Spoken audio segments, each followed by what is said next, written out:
Okay, so the question was President Hoover's policies and attitudes in the years 1929 to 33 merely prolonged the impact of the Depression in the USA. How far do you agree with this opinion? So the first thing to think about is, as it says, the question says policies and attitudes. So not only is it, asking you to think about what policies he actually had, but also what his attitude was. And we should all know that his attitude was very much, he believed in small government, he believed in the government not trying to get involved in the sort of economic and political and social life of the country too much. And one of the policies that I guess is relevant to that is voluntarism, isn't it? So you definitely need to talk about that. The next thing you need to think about with this question is the date period there.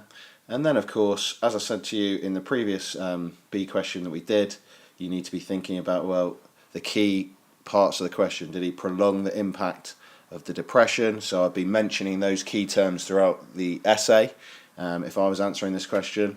And then, of course, it says, how far do you agree with this opinion? So obviously you need to be presenting the different viewpoints.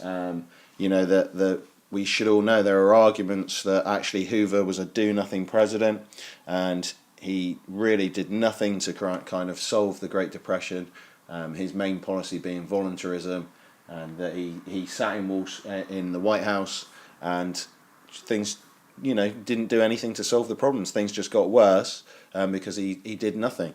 So that's very simplistically, that's one sort of interpretation. And there's another interpretation that actually, well, he did do a lot. He actually created a lot of policies and did a lot of things and used his government power to actually try and solve the Depression. And actually, the reason why the Depression was so long and the reason why it had such an impact was because it was so bad. It wasn't Hoover's fault.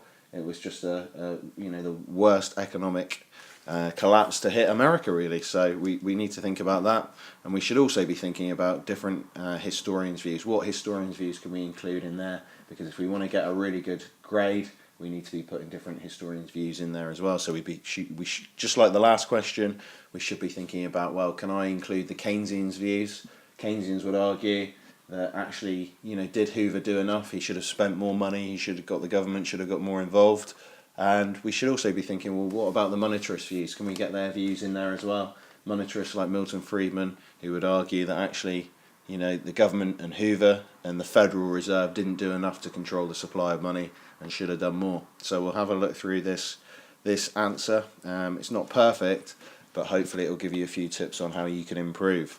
So it starts off with the introduction, and one of the things that students in the class still aren't doing is they're still not saying in their introduction, what is their judgment going to be? What are they actually going to say in their essay? And if they can actually explain what their answer to the question will be in the introduction, it will actually get you, I would argue, more points and a better mark. It could be argued that President Hoover's policies and attitudes prolonged the impact of the Depression. This essay will look at reasons why this could be the case. This essay will also discuss why it could be argued that Hoover's policies did not prolong the impact of the Depression. Okay, so it's kind of giving you the rough outline of the structure there, which is good, I think. And then it goes on to say what the ultimate judgment is going to be. And I think that's really important, and it will get you more marks. And despite my comments to you and your feedback, some of you still aren't doing that. Ultimately, this essay will argue that Hoover's policies did not prolong the Great Depression, and will argue that Hoover did all he could to try and solve the Depression and get America going again. It's inaccurate to suggest he did nothing and prolong the impact of the Depression. So straight away, from this answer, from the introduction, what this student is going to say in their answer and what their ultimate judgment is going to be. So next paragraph, it could be argued that President Hoover's policies and attitudes merely prolonged the Depression. So you will see with this essay, every paragraph starts by linking to the question and using the keywords of the question, which we mentioned earlier. Prolonged the impact of the Depression in the USA. So it mentions that throughout, and every paragraph kind of links back to that, which is something which not all of you are doing. So it could be argued that President Hoover's policies and attitudes merely prolong the depression. For example, Keynesian Badger in Source 1 argues that his anti-depression policies failed. So there's short little quotes there, not too long, while Source 2 alludes to criticism Hoover has faced. Hoover has been flayed by his critics as a tool of Wall Street.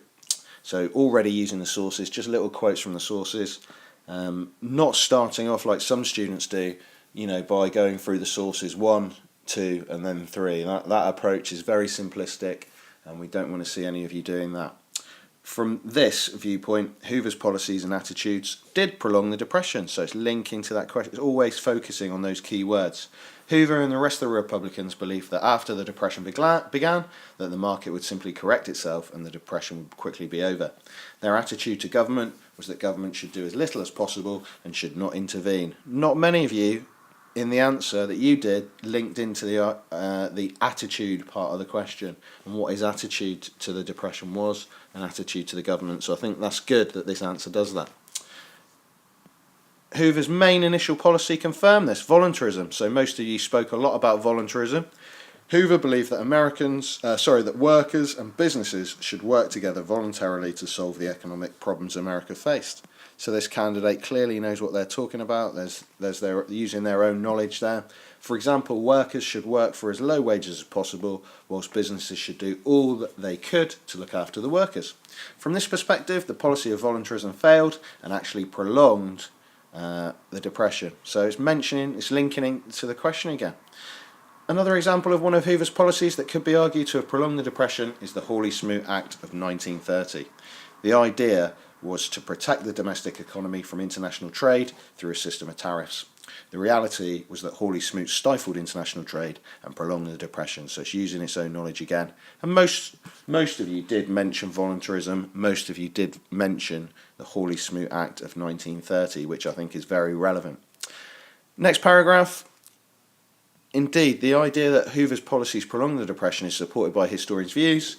Keynesians such as Badger, Source 1, would argue that Hoover did use government to halt the Depression and solve the economic issues confronted by America. Keynesians argue that Hoover should have spent money, for example on public works projects, to kickstart or stimulate the economy. So it's mentioned the Keynesian view. Not all of you did that. Not all of you did, and it's, we all know it. It's silly not to talk about it and mention it. Monetarists, on the other hand, criticise Hoover for prolonging the Depression because he and government organs like the Federal Reserve did not control the supply of money, and their policies actually prolonged the Great Depression. Writing in the 1980s, Kindleberger argued the Great Depression would have ended sooner if Hoover and the Federal Reserve Board had been more willing to spend money. Alright, so you've got Keynesian, you've got monetarist interpretations, you've got names of historians being used. If you can do that, it's going to get you more marks. And then it finishes. Another interpretation is that of Robert Sabel. So it's mentioning his name. I think that's how you pronounce it. Who argued Hoover should have done more to reform the financial system. So lots of different historians' views being used there, and that's another good thing about this answer. Next paragraph.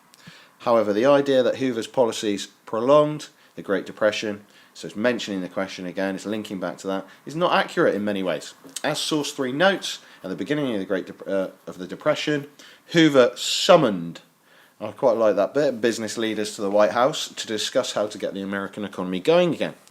Source 3 also notes how Hoover tried to solve the agricultural economy through the Agricultural Marketing Act. So this answer, it does mention that act in the sources, which aim to stabilise agriculture through federal encouragement of farm cooperatives. So there's little quotes there. It does mention that act in the sources, but a lot of you didn't allude to that act. Source 2 also mentions how Hoover nearly doubled federal public works expenditure in 3 years. So again, using the sources, another little quote from the source, not too long. Therefore, it is hardly correct to say that Hoover's policies prolonged the Depression and was a do-nothing president when he spent government money to try and stimulate the economy in such a massive way. Indeed, some historians argue that the roots of Roosevelt's New Deal problem were first realised in Hoover's policies. For example, Hoover created the Reconstruction Finance Corporation, which is not mentioned in the sources, and a lot of you didn't mention that at all. So you need to think about, your own knowledge and how much you actually know about Hoover's policies, because a lot of you might have mentioned voluntarism, a lot of you mentioned the Hawley-Smoot Act of 1930, but you didn't mention the Reconstruction Finance Corporation.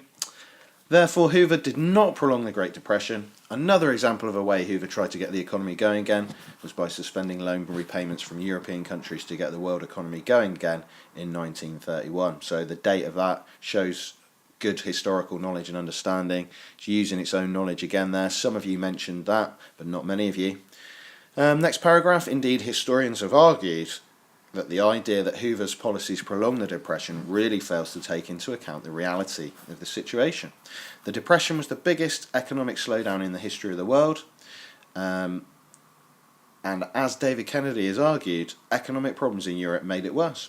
The whole US economy collapsed and no sector was left untouched. For example, agriculture and industry were both affected. Town and country were impacted. All races lost their jobs. Rich and poor were it. I think that's supposed to say hit there. And another thing that I've just forgotten was the Federal Home Loans Bank Act, which this answer mentions as well. And again, a lot of you didn't mention that. So there were policies that Hoover created that had an impact, and a lot of you didn't mention those. So you need to clearly revise Hoover's policies, I think. In conclusion, did Hoover's policies and attitudes prolong the Great Depression? Okay, use the question to start your conclusion. I always say that, and it gives you that focus on answering the question. You must refer to the sources in your conclusion. So it starts off source 1, it mentions source 2 and 3 there, and it also mentions source 2 again. So you can see that this answer is referring to the sources in conclusion. Again, a lot of you aren't doing that. Some of your conclusions are this long, and it's just simply not long enough. And it's not of the standard I expect for an A2 essay, so you really need to have a developed conclusion. And after all, your conclusion is supposed to summarise what you've said in your essay and then make your judgment and make your answer to the question clear. And I don't see that in a lot of your essays. I don't see a clear argument coming through. Source 1 certainly supports this view and argues that he clung doggedly to his anti-state policies, often willfully refusing to acknowledge the extent of the failure of his policies. Hoover's policies such as voluntarism were a failure, and other policies like the Hawley-Smoot Act prolonged the Depression because it halted international trade. Hoover's insistence that the state should be small has also been criticised by the Keynesians because he did not use his office to spend money in large enough quantities to get the economy going again, such using the historiography again there.